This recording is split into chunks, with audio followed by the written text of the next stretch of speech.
नमस्कार. हार प्रहारच्या नवीन भागामध्ये आपल्या सगळ्यांचं स्वागत. पंतप्रधान नरेंद्र मोदी यांनी आत्ताच अलीकडे म्हणजे 10 जूनला त्यांच्या कारकिर्दीचा एक प्रचंड मोठा टप्पा गाठला. पंडित नेहरूंनी निवडून आलेले पंतप्रधान म्हणून 4398 दिवस काम केलेलं होतं. मोदी हे आता 400 पार झालेले आहेत. म्हणजे 4400 पार दिवस त्यांनी एकाच व्यक्तीनं सलग निवडून आलेले पंतप्रधान या प्रकारचा हा विक्रम आता पंतप्रधान मोदींनी केलेला आहे. त्यासाठी पंतप्रधान मोदींच्या नेतृत्वातील रालोआ राष्ट्रीय लोकशाही आघाडी यांनी एक खूप मोठा समारंभ दिल्लीमध्ये केला. भारत मंडपम या मोठ्या अलिशान अशा सभागृहामध्ये हा कार्यक्रम केला गेला. यावेळेला पंडित नेहरूंच्या कार्यकाळाविषयी काही विधानं केली गेली. मोदींचे जे सहकारी अन्य सहकारी जे आहेत यांनी नेहरूंच्यावरती टीका करण्याची संधी घेतली.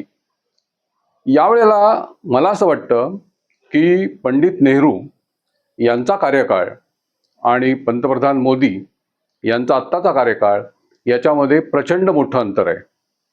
ती परिस्थिती खूप वेगळी होती. पंडित नेहरू हे स्वातंत्र्य लढ्यातील एक महत्त्वाचे नेते होते.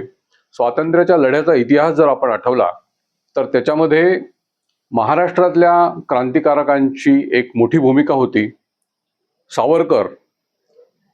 सावरकर जसे होते त्याचप्रमाणे भगतसिंगांसारखे क्रांतिकारक होते.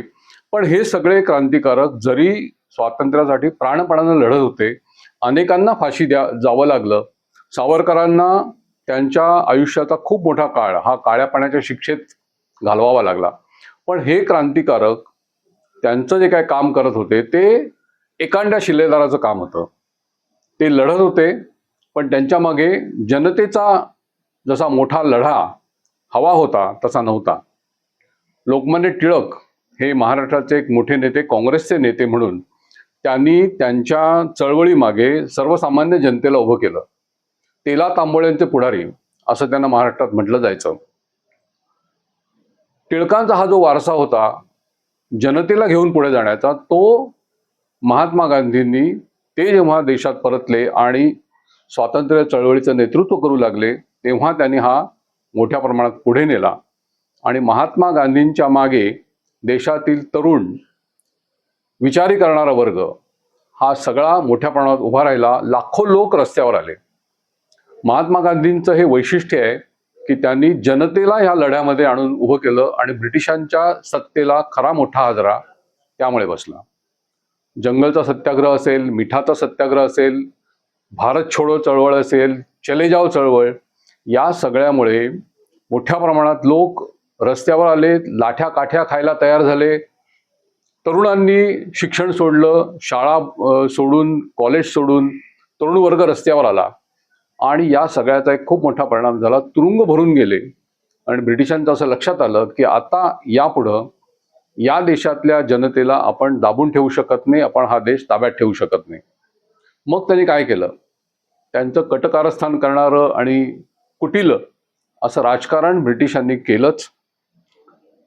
महायुद्धाच्या नंतर, दुसऱ्या महायुद्धाच्या नंतर जेव्हा स्वातंत्र्य देणं हे त्यांना अपरिहार्य झालं तेव्हा या देशाचे तुकडे कसे होतील, इथले जे पूर्वीचे संस्थानिक ज्यांना ब्रिटिशांनी खालसा केलेलं होतं असं आपण म्हणू, पण त्यांचं अस्तित्व होतं, त्यांना असं मुभा दिली की तुम्ही डिसाईड करा, तुम्ही ठरवा की स्वतंत्र भारतामध्ये सामील व्हायचं की आपलं वेगळं राज्य ठेवायचं. अशा प्रकारे स्वतंत्र भारतापुढं वेगळी आव्हानं उभं करण्याचं, ज्याला बाल्कनायझेशन, छोट्या छोट्या देशात विभागलेला प्रदेश, असं स्वरूप ब्रिटिशांना द्यायचं होतं. आणि त्याच्याशिवाय भयंकर त्यांनी जे केलं ते म्हणजे फाळणी घडवून आणली आणि लाखो लोकांना त्यात प्राण गमवावे लागले, देशभर दंगली उसळल्या. या सगळ्या वातावरणाचा वारसा ह्या भारताच्या स्वातंत्र्याला मिळालेला होता आणि हा सगळा वारसा हा शाप ठरावा अशीच ब्रिटिशांची नीती होती. या सगळ्यातून देशाला बाहेर काढून पुढे नेण्याचं काम हे त्या स्वातंत्र्य चळवळीतल्या सगळ्या नेत्यांनी केलं. आणि पंडित नेहरूंच्या नेतृत्वाखाली जे सरकार, म्हणजे ते निवडून आले 3 वेळा आणि त्यांचा तो 12 वर्षाच्या पेक्षा अधिक काल हा निवडून आलेले पंतप्रधान म्हणून झाला. तो टप्पा आता मोदींनी गाठलेला आहे. पण आधीची 5 वर्ष म्हणजे 1947 स्वातंत्र्य मिळाल्यापासून ते 1952 पहिली सार्वत्रिक निवडणूक देशात घेतली गेली. त्यामधल्या काळात पंडित नेहरू हेच सत्तेवर होते. त्यांचं ते एका अर्थानं राष्ट्रीय सरकार होतं. म्हणजे त्याच्यामध्ये बाबासाहेब आंबेडकर होते, भारतीय जनता पक्षाचे अध्वर्यू ज्याला आपण म्हणू शकतो की त्यांच्या जनसंघाची स्थापना करणारे असे नेते त्याच्यामध्ये होते. त्याच्यामध्ये डाव्या विचारांचे होते, अति उजव्या विचारांचे नेते होते. सगळ्या लोकांना घेऊन सी.डी. देशमुखांसारखे अर्थतज्ञ नेहरूंच्या मंत्रिमंडळात होते. अशा लोकांचं हे मंत्रिमंडळ होतं. सरदार पटेल वगैरे काँग्रेसचे नेते तर त्यांच्यासोबत होतेच. प्रत्येक क्षेत्रातलं पायाभूत काम या पहिल्या 5 वर्षात देशात केलं गेलं.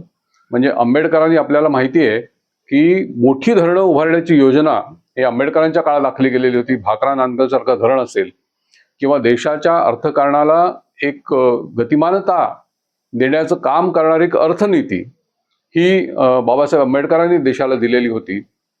अनेक मोठे विषय होते.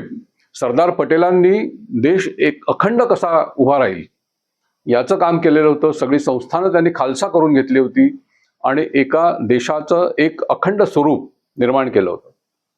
पंडित नेहरूंचं वैशिष्ट्य असं होतं की ते ब्रिटिश पद्धतीचं शिक्षण त्यांनी घेतलेलं होतं. ते इंग्लंडमध्ये शिकून आलेले होते, बॅरिस्टर तर होतेच.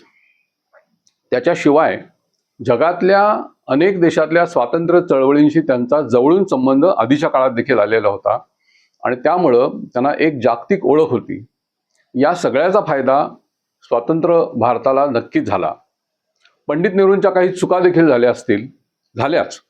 उदाहरणार्थ काश्मीरचा प्रश्न न सोडवता तो तसाच ठेवणं ही पंडित नेहरूंची एक मोठी चूक झालेली होती. काश्मीरचा प्रश्न युनोत नेण्याची एक संधी किंवा वेळ पाकिस्तानवरती येऊ दिली गेली. शेख अब्दुल्ला यांचं जे काही राजकारण होतं ते कदाचित नेहरूंना ओळखता आलं नाही किंवा त्यांनी त्याच्याकडे दुर्लक्ष केलं. असे सगळे विषय आहेत.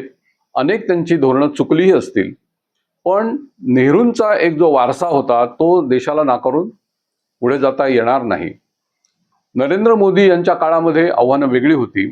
नेहरू जेव्हा सत्तेवर आले तेव्हा देश हा 34-35 कोटी लोकांचा देश होता, पण जगातल्या सगळ्यात गरीब देशामध्ये भारताचा नंबर त्यावेळेला लागत होता. भारताचं उत्पन्न हे ब्रिटिशांनी अक्षरशः लुटून नेलेलं होतं आणि त्यांच्या 100-150 वर्षांच्या कालावधीमध्ये देशाला कंगाल करून टाकलं होतं. इथल्या सगळ्या व्यवस्था, शिक्षण व्यवस्था असेल, इथली समाज रचना असेल, खेड्यामधला एक उद्योग जो होता 12 बलुतेदारांचा, हे सगळं संपवण्याचं काम हे ब्रिटिशांनी केलं. परदेशात तयार झालेला माल देशात आणून विकायचा हे त्यांचं व्यापारी पद्धतीचं धोरण राहिलं आणि त्याचं मोठं नुकसान भारताला झालं. हा सगळा एक वारसा घेऊन नेहरूंच्या काळात देशाला पुढे नेण्याचं काम झालं. त्यासाठी हेवी इंडस्ट्री आवश्यक होती. मोठ्या प्रमाणात देशात गुंतवणूक येणं गरजेचं होतं, कारण आपला देश हा केवळ शेतीवर अवलंबून होता. 85% लोक हे शेतीवरती जगत होते आणि देशाच्या उत्पन्नापैकी 50% वाटा हा शेतीमधून येत होता. आता आज आपण जर बघितलं तर मोदींनी जेव्हा सत्ता ताब्यात घेतली तेव्हा हा देश 125 कोटींचा झालेला होता. या देशाची अर्थव्यवस्था ही बऱ्यापैकी सुधारलेली होती. औद्योगिकरण मोठ्या प्रमाणात झालेलं होतं. आर्थिक निर्बंधामधून देश बाहेर आलेला होता. या सगळ्याचा एक चांगला पाया घेऊन मोदी उभे राहिले आणि त्यांनी त्याच्या पुढे मजल मारण्याचं मोठं काम केलं. नेहरूंच्या नंतर जे पंतप्रधान झाले त्याच्यामध्ये इंदिरा गांधी यांचा कार्यकाळ हा देशातला सर्वात लोकशाहीचं खच्चीकरण करणारा काळ होता. त्या ठिकाणी काँग्रेसच्या चुका झाल्या. मनमोहन सिंग यांच्या काळामध्ये सोनिया गांधी हा सत्तेच्या बाहेर राहून सरकारचं नियंत्रण करत होत्या आणि त्याच्यावर डाव्या विचारांचा मोठा पगडा होता. हे सगळे दोष होते आणि तरी देखील देशानं काही प्रगती नक्की केलेली होती. काँग्रेसच्या काळामध्ये म्हणजे मनमोहन सिंगांच्या काळामध्ये आधार याची एक फ्रेमवर्क ज्याला म्हणू आपण तयार झालेलं होतं. नंदन नीलकेणी सारख्या एका तज्ज्ञ व्यक्तीला मनमोहन सिंग यांनी त्या कामासाठी आपल्या सरकारमध्ये घेतलेलं होतं, त्यांना मंत्रिपदाचा दर्जा दिलेला होता.